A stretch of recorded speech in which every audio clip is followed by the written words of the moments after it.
जे सांगितलेलं आहे ते चांगलं चांगलं घेण्याचा प्रयत्न करायचा. कुठेही वागते वेळी, बाहेरही वागते वेळी किंवा शाळेतही वागते वेळी. आपण समाजात वागते वेळी अनेक गोष्टी असतात, काही निगेटिव्ह असतात, काही सकारात्मक असतात, पॉझिटिव्ह असतात की नाही. तुम्हाला वाईट काय आहे आणि चांगलं काय आहे लगेच कळते.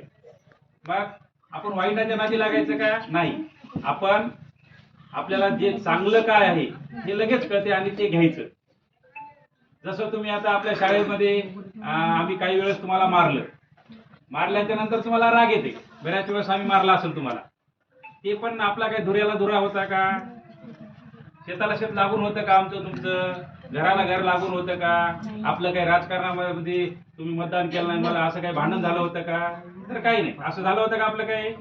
फक्त तुम्हाला चांगलं वळण लागावं, चांगली शिस्त लागावी, तुम्ही तुमच्या जीवनामध्ये कुठंतरी जाऊन यशस्वी व्हावं, यासाठी आम्ही तुम्हाला शिक्षा केली असेल.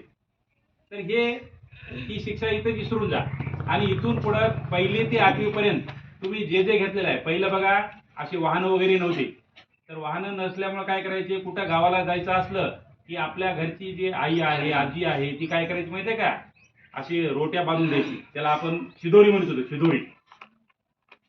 आणि ती शिदोरी द्यायची, मग आपल्याला तिथे लक्ष, ती शिदोरी इतकी कामाला यायची, ती शिळी झाली तरी खायची आपण.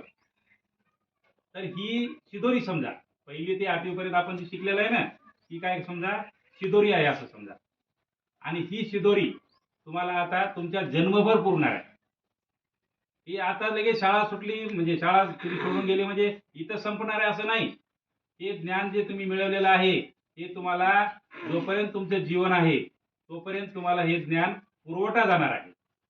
फक्त एकच आहे की आमचे एकच अपेक्षा आहे की हे जे तुम्ही इथे मिळवलेलं आहे, हे मिळवलेलं ज्ञान तुम्ही वाढवलेलं, ह्याच्यामध्ये तुम्ही वाढवलं पाहिजे आणि